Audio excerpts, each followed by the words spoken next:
Bismillahirrahmanirrahim. Assalamualaikum warahmatullahi wabarakatuh. Waalaikumsalam warahmatullahi wabarakatuh. Alhamdulillahilladzi asra bi'abdihi lailan minal masjidil haram ilal masjidil aqsa. Al-ayat. Wassalatu wassalamu ala rasulillah wa ala alihi wa sahbihi wa man wala amma ba'd. Kita panjatkan puja-puji dan rasa syukur hanya kehadiran Allah Subhanahu wa ta'ala. Alhamdulillah Bapak dan Ibu, Allah masih meringankan langkah kita, melembutkan hati kita untuk senantiasa meraih ridho Allah dengan jalan thalabul ilmi. Yang insya Allah kita hadir di sini, kita sedang berada di Raudhah min Riyadil Jannah, yaitu taman di antara taman-taman surga. Kalau Bapak dan Ibu ingin melihat surga sebelum surga, ya rajinlah datang ke pengajian. Mudah-mudahan setiap langkah kita menuju masjid yang kita cintai ini digugurkannya semua dosa dan kesalahan kita. Amin. Semoga kita duduk di sini, insya Allah juga mendapatkan ridho dari Allah Subhanahu wa ta'ala. Semoga kajian ini menjadi kajian terbaik di antara kajian-kajian yang sudah kita laksanakan. Dan harapan setelah keluar kita dari sini ada perbaikan, yaitu perbaikan meningkatnya keimanan dan ketakwaan kita kepada Allah Subhanahu wa ta'ala. Salawat dan salam semoga selalu tercurah, terlimpah kepada Nabi yang sangat kita rindukan, Nabi yang sangat kita berharap bisa bertemu,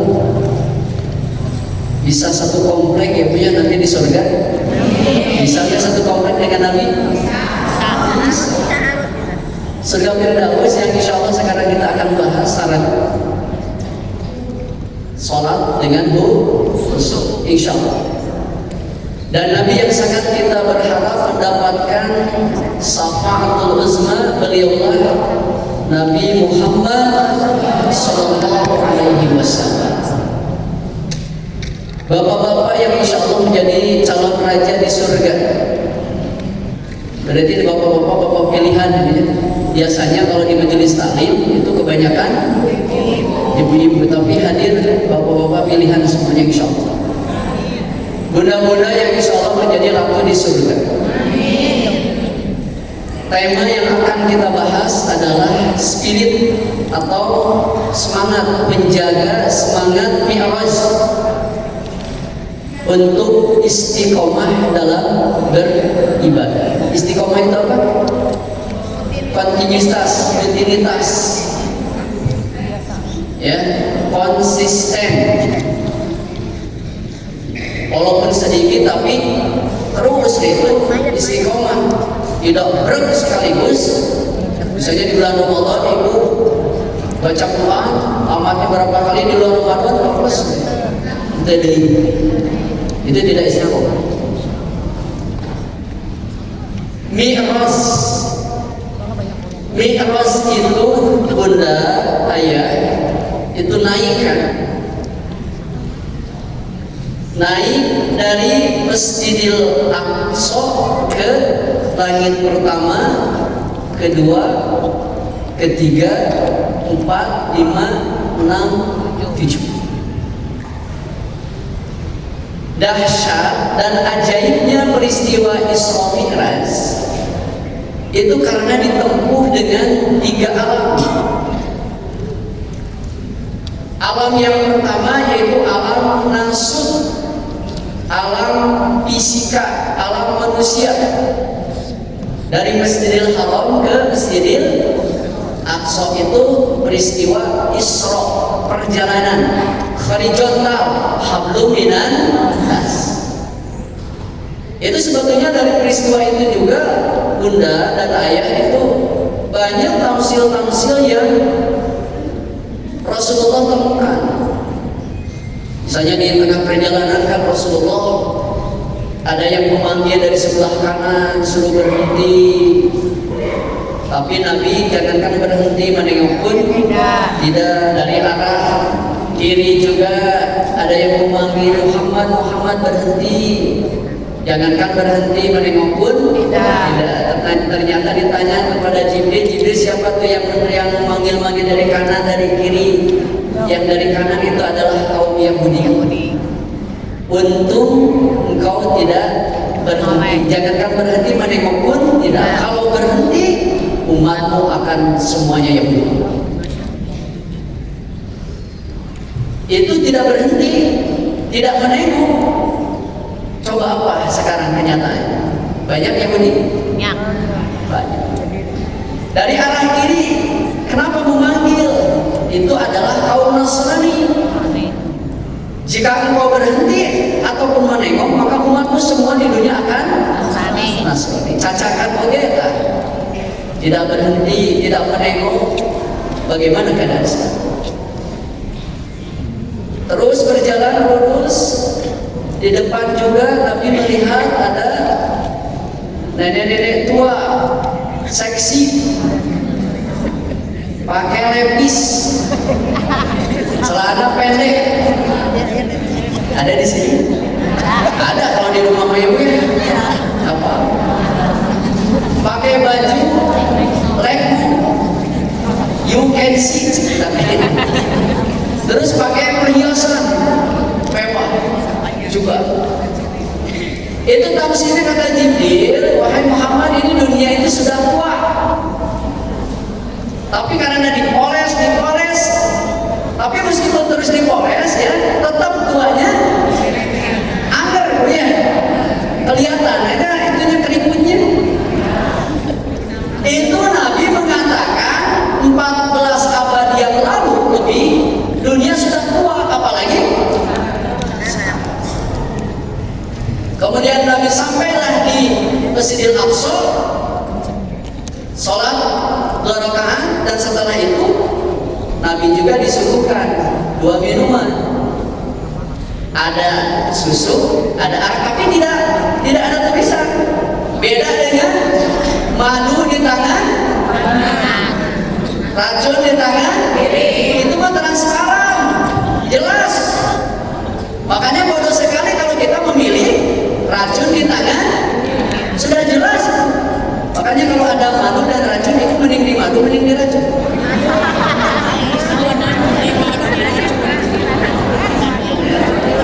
Dengan gercep bunda, dengan cepat Nabi memilih susu.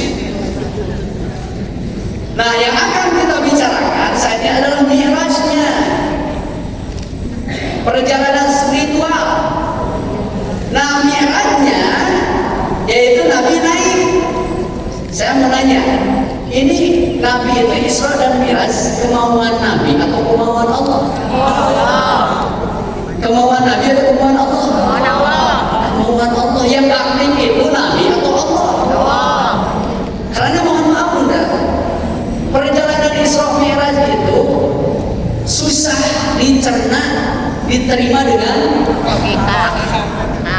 akal kita ini terlalu kecil untuk memahami sebuah peristiwa yang besar, peristiwa yang dahsyat, ajaib, ditempuh dalam waktu yang sangat. Kalau bukan apa? Iman. Kalau dengan iman, mudah.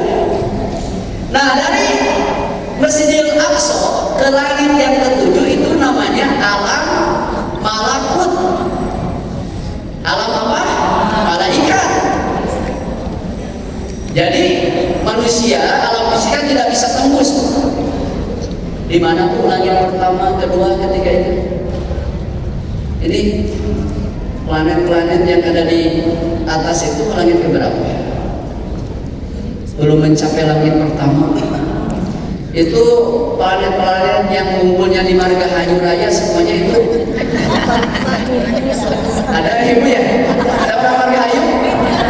Planet mana bu? Paling jauh planet apa? Pluto. Itu jauhnya luar biasa. Matahari apa lagi? Itu belum langit pertama.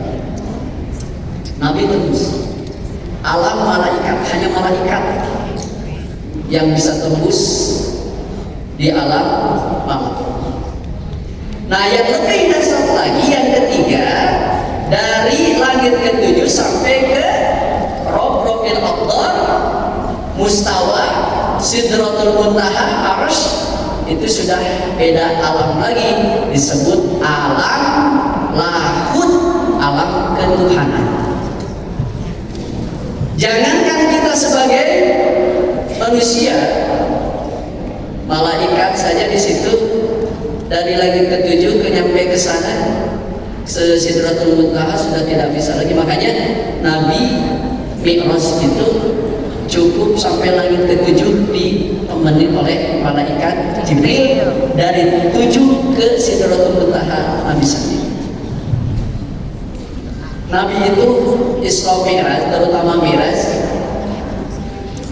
itu dari segi isi, apakah ruh, jasad, ruhnya saja atau jasadnya saja? Ruh dan jasad. Ruhnya saja atau jasadnya saja? Ruh dan jasad. Ruh dan jasad. Karena di dalam ayat pertama surat Al-Isra itu dinyatakan bi abdihi, maha suci Allah yang telah memperjalankan siapa? Hambanya, yaitu Nabi Muhammad. Yang namanya hamba, mohon maaf bunda-bunda, di sini ada dua data yang harus kita teliti. Pertama, hamba itu terdiri dari jasad dan ruh.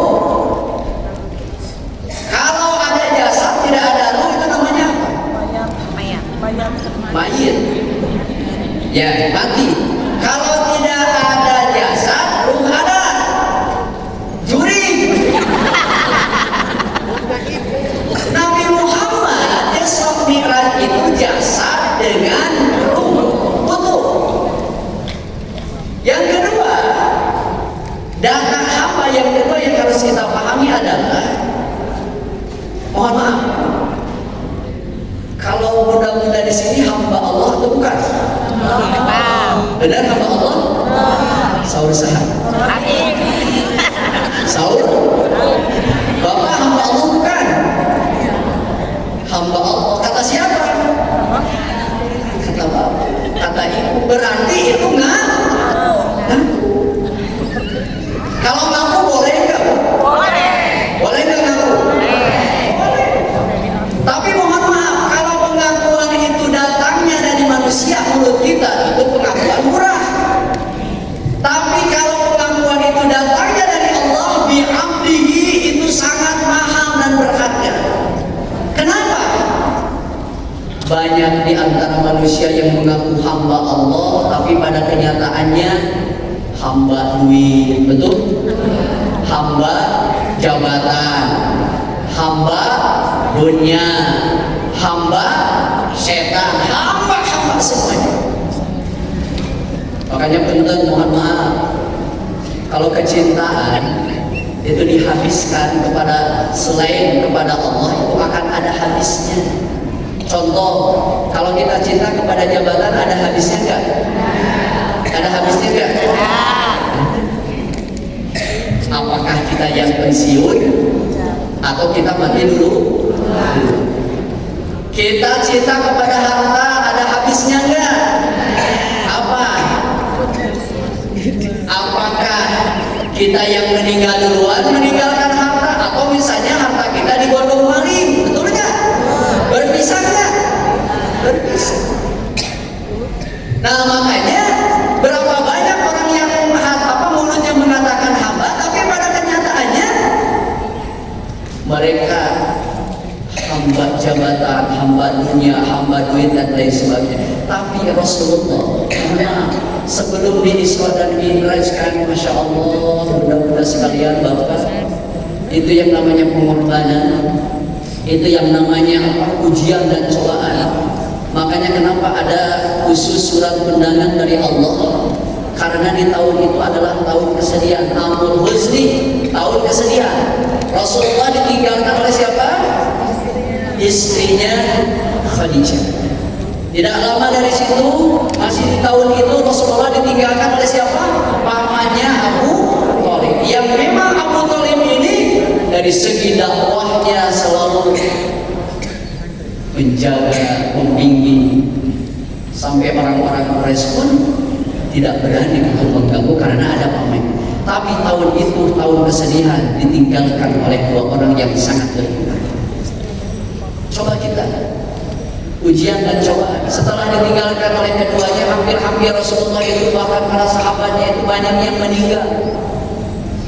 Rasulullah dihina, dicampur, masya Allah siksaannya. Makanya Allah bertanya di dalam surat Al-Ankabut, apakah kamu mengira bahwa kamu mengatakan aku sudah beriman kepada Allah tapi belum diuji? Dekaci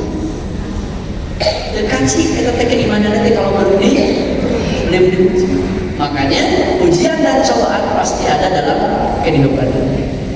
Lanjut, mudah-mudahan Bapak Ibu sekalian, intinya pada peringatan Isra kemudian Mi'rajnya, Rasulullah kemudian bertemu dengan Allah, dan Rasulullah mendapatkan apa oleh-olehnya?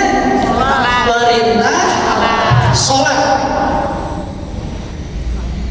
Dari segi perintahnya saja Bapak dan Ibu, ini sholat ini sudah sangat istimewa. Kenapa istimewa? Coba kenapa istimewa? Perintah sholat itu langsung Rasulnya diundang bertemu dengan Allah. Beda dengan perintah-perintah lain selain sholat, misalnya perintah puasa, cukup Allah? Ya ayyuhalladzina amanu kutiba alaikumusiyam. Perintah zakat hanya aqimus shalah wa atuz zakat. Perintah haji cukup dengan apa? Wa atimul hajja wal umrata lillah. Tapi perintah sholat Rasulullah istimewa enggak? Istimewa enggak udah? Luar biasa. Makanya mi'rajnya kaum muslimin, kaum mukminin adalah mendirikan sholat. Sholat itu adalah ibadah ritual yang paling utama yang akan nanti bisa pertama kali. Idza soluhat kulluh wa idza fasadat kulluh. Apabila sholatnya benar, maka semua amalan akan benar. Apabila sholatnya rusak, maka rusak. Terus istimewanya sholat itu kedudukannya kalau dalam agama itu apa? Tiada. Kedudukan sholat dalam anggota badan kita ibarat apa? Nih, orang kalau tidak punya tangan dua-duanya hidup nggak? Hidup. Kalau tidak punya kaki dua-duanya hidup. Tapi coba, ada nggak orang yang hidup tanpa kepala? Kira-kira upami ibu tepan tengah wengi dengan manusia yang tidak punya kepala, pingsan atau nggak becir? Berarti sholat ini luar biasa. Itu perintah sholat mudah-mudahan bukan 5 awalnya. Berapa? 50. Berapa? 5? Sanggup gak 50? Coba kira-kira kalau 50 waktu ini bukan 50 rakaat.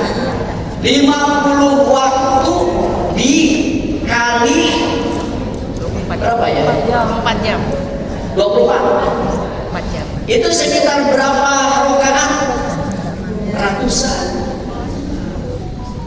Hampir 170. Penghujung-hujung 170 rakaat, 5 rakaat ya. Kabotan Masya Allah. Ini setelah nanti perintah sholat, kan Rasulullah ada kesempatan di jalan-jalan, bukan ke Sumarekon, bukan ke TSM. Rasulullah itu sempat berjalan-jalan ke surga dan neraka. Bukan? Ayo ke surga. Ya. Ayo ke surga. Ayeuna ke surga.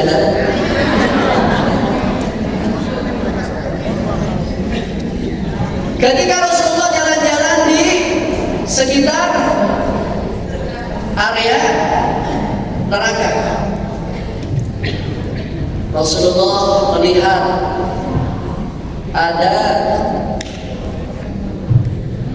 manusia yang sedang mencakar-cakar mukanya sendiri, kukunya panjang dari neraka, dicakar-cakar terus. Berdarah enggak? Berdarah terus bercucuran. Rasulullah yang pada saat itu ditemani oleh Jibril bertanya, wahai Jibril, itu tamsil apa? Kok ada manusia yang mencakar-cakar mukanya sendiri? Apa kata Jibril? Itu adalah tamsil umatmu ketika di dunia dia suka menjelek-jelekan saudaranya sendiri, memburuk-burukan saudaranya sendiri, makanya mukanya cakar. Belejek sempit mengersa kiai. Apunten.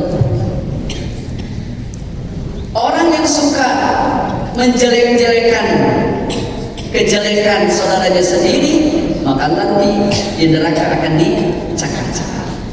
Gak boleh ya Bu ya? Kemudian lagi Nabi melihat ada manusia yang lidahnya itu dikerok. Putus nggak? Putus. Nyambung. Dipotong lagi, putus nggak? Putus. Kata Jibril itu adalah tamsil umatku yang ketika di dunia dia suka memfitnah, gosip, gibah, ngomongkan batu, haram kan? Maka nanti lidahnya akan dipotong. Putus nyambung 3 lagu rapi apa nih? Makanya gak boleh. Apalagi satu majelis taklim bersaudara, satu akidah. Gibah itu maut, leitipar itu maut baik. Ayyuhibbu ahadukum ayyakula lahma akhihi maitan fakarihumu.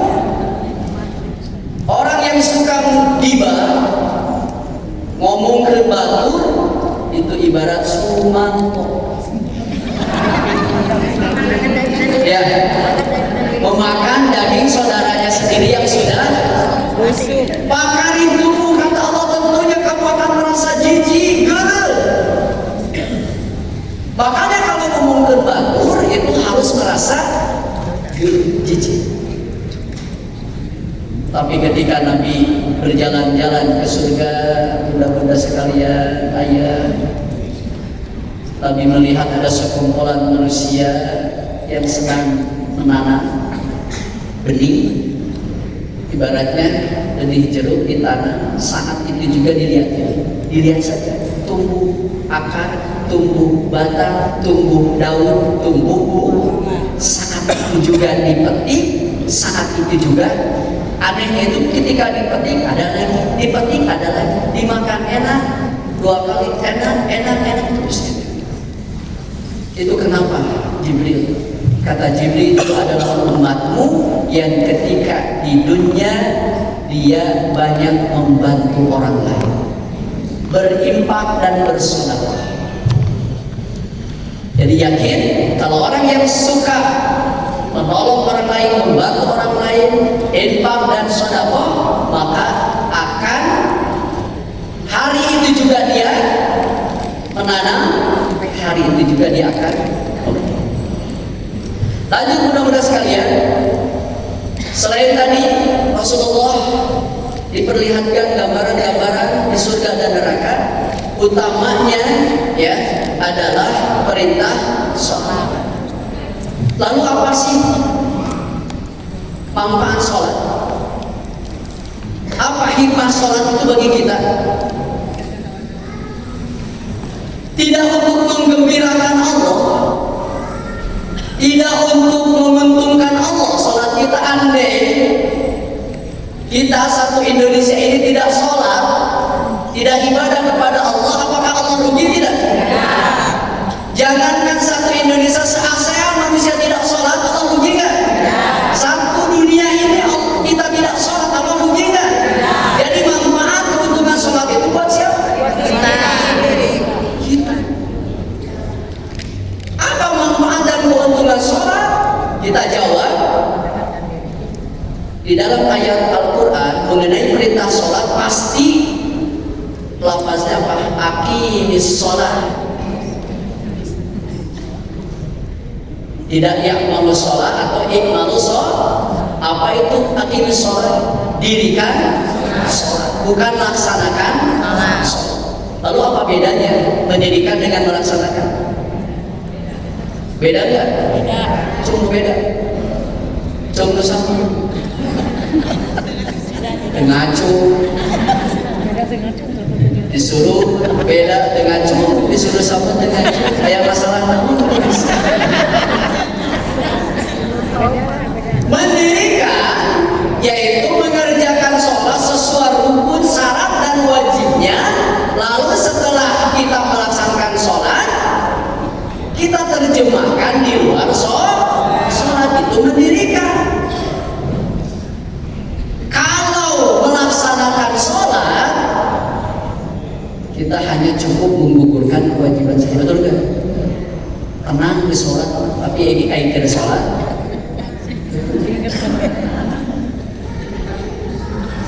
Apa sih yang diajarkan kita dalam sholat itu? Yang harus kita terjemahkan di luar sholat? Pertama, sholat itu mengajarkan disiplin dan keteraturan, betul nggak? Sholat kan sudah ditentukan ya, waktunya duhur, asar, maghrib, isya. Disiplin nggak kita? Kalau sudah waktunya duhur, misalnya jam 12, oh kita disiplin, harus on time. Allah sangat cinta kepada orang yang melaksanakan sholat di awal waktu. Disiplin kita, karena sudah ada jadwal. Yang kedua, sholat yang didirikan itu mengajarkan kita apa? Tawadhu. Apa tawadhu? Tara bawa duit. Tawadhu itu adalah rendah hati, DP hadap. Apa yang diajarkan sholat? Ketika kita tawadhu, coba ketika kita sujud, antara kaki dengan kepala sejajar nggak? Kan dalam badan kita yang paling kita hormati apa? Tapi kalau dalam sholat, antara kepala dan kaki itu sejajar. Mana yang kita sombongkan? Bahkan kepala lebih rendah daripada wujud. Allah tidak suka kepada orang yang sombong. Makanya Allah usir iblis, Allah usir Adam dari surga. Iblis karena sombong ilmu. Dia katakan, saya hanya ustaz satu-satunya di kampung ini. Jadi kalau tidak berilmu kepada saya, ilmunya tidak apa. Sombong harta, gak mau kenal sama tetangga. Jalan ge keginjak tanah. Ya, nah itu kesombongan dihilangkan. Yang ketiga, sholat mendirikan itu mengajarkan kita untuk ikhlas. Di dalam doa iftitah kita bacakan apa? Inna sholati wa nusuki wa mahyaya wa mamati lillahi rabbil alamin. Sesungguhnya sholatku, ibadahku, hidup dan matiku. Betul nggak? Mudah-mudahan semuanya awal ikhlas, disiplin. Yang ketiga, yang keempat, sholat mengajarkan kepada kita adalah untuk ketenangan hati. Benar nggak sholat itu tenang? Sholat itu kan asik, zikir. Ala bi zikrillah tatma'innul qulub. Kita tidak dipungkiri dalam kehidupan kita itu ada emosi dan ambisi, betul nggak? Ya, kadang-kadang kita pengen orang lain punya, yang dipunya orang lain kita pengen. Asal ulah SMS, susah melihat orang lain, senang melihat orang lain. Tangga kita ada maju kan beli parabola, nah orang beli paramik. Tetangga ada maju oke, beli TV berwarna, orang panas tiris. Tetangga beli mobil, orang jantungan stroke, rumah sakit di di rumah sakit dengan tetangga lebih maju dari beli imah. Padahal tadi buku mana aku tetangga. Tapi kalau dengan sholat, mudah-mudahan sekalian singkat. Lalu apa sih untuk menjaga spirit mi'raj agar tetap kita istiqomah dalam beribadah? Satu, pentingnya sholat sebagai inti ibadah. Betul nggak? Sholat itu inti ibadah. Awwalu ma yuhasabu yaumil qiyamah as-shalah. Amal yang akan pertama kali nanti dihisab di yaumil qiyamah adalah sholat. Inti. Yang kedua, meningkatkan kualitas dan kuantitas ibadah sunnah dengan perjalanan spiritual mi'raj itu menumbuhkan kepada kita bahwa kita ini harus lebih meningkatkan ibadah sunnah. Nih, saya kasih oleh-oleh mengenai sholat sunnahnya, jaga yang 40 rakaat. Sebagian besar mungkin ada yang lebih tahu 40 rakaat itu apa? 1, 17 rakaat, rumusnya 2, 4, 4, 3, 4. Apa itu? Salat wajib 17 rakaat. Yang kedua 11 rakaat, ini yang salat sunnah. Apa itu 11 rakaat? 8 salat tahajud, 3 sholat witir dengan formasi 2, 2, 2, 2 itu tahajud. Witirnya berapa? 3. Formasinya 2, 1. 17 ditambah 11 berapa? 28. Satu lagi 12 rakaat. Apa itu 12 rakaat? Sholat wajib, sholat yang mengiringi sholat fardu ada 12. 4 rakaat sebelum duhur, 2 rakaat setelah duhur, 2 rakaat setelah maghrib, 2 rakaat setelah isya, 2 rakaat setelah sebelum. Insyaallah 4 rakaat. Silakan istiqomah. Ketiga, mudah-mudahan memperkuat keyakinan iman dan keteguhan hati. Peristiwa Isra dan Mi'raj kalau bukan diterima dengan keimanan itu susah. Dulu juga itu Abu Jahal, Abu Lahab, Abu Gosok, Abu Janda, itu nggak bisa terima karena mereka menerima dengan akal, nggak dengan keimanan. Tapi kalau dengan keimanan mudah. Kenapa? Isra Mi'raj itu bukan keinginan siapa? Rasulullah. Yang aktif itu adalah Allah. Rasulullah itu diperjalankan oleh Allah. Jadi itu mutlak kemauan Allah. Yang selanjutnya, yang keempat, supaya kita istiqomah dalam ibadah, meneladani akhlak Rasulullah. Bagaimana akhlak Rasulullah? Di antaranya apa? Sabar. Di antaranya apa? Tawakal. Di antaranya apa? Masya Allah, tutur katanya. Apalagi dari segi ibadahnya, Bunda. Tahu kan Rasulullah gimana sholat tahajudnya? Bengkak-bengkak kan? Saya juga tahu ibu banyak yang bengkak-bengkak kakinya. Tapi karena apa itu? Apa lelencangan atau apa? Rasulullah kenapa bengkak-bengkak? Masya Allah, satu rakaat saja beliau sholat itu tidak kurang bacaannya Al-Baqarah dengan Al-Imran. Al-Baqarah berapa? 286. Al-Imran 200. Hampir 500. Al-Imran malah jauh. Ya. Yang kelima terakhir, perbanyak zikir. Dan dalam agama ini kan ibadah itu macam-macam. Ada ibadah yang berat, modalnya juga berat. Apa? Ibadah haji, membangun masjid, betul nggak? Berat nggak? Bukan hanya pesaknya saja kan, fisiknya juga. Bukan hanya sering dibaca itu surat Yasin, surat An-Nahl kan sering dibaca, Bu. Itu haji. Yang kedua, ibadah yang berat tapi modalnya ringan. Apa itu? Puasa. Puasa berat nggak? Berat.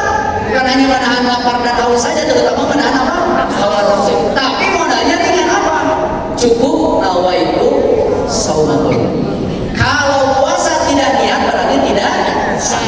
Dan yang terakhir, ada ibadah yang ringan, modalnya juga ringan. Apa itu?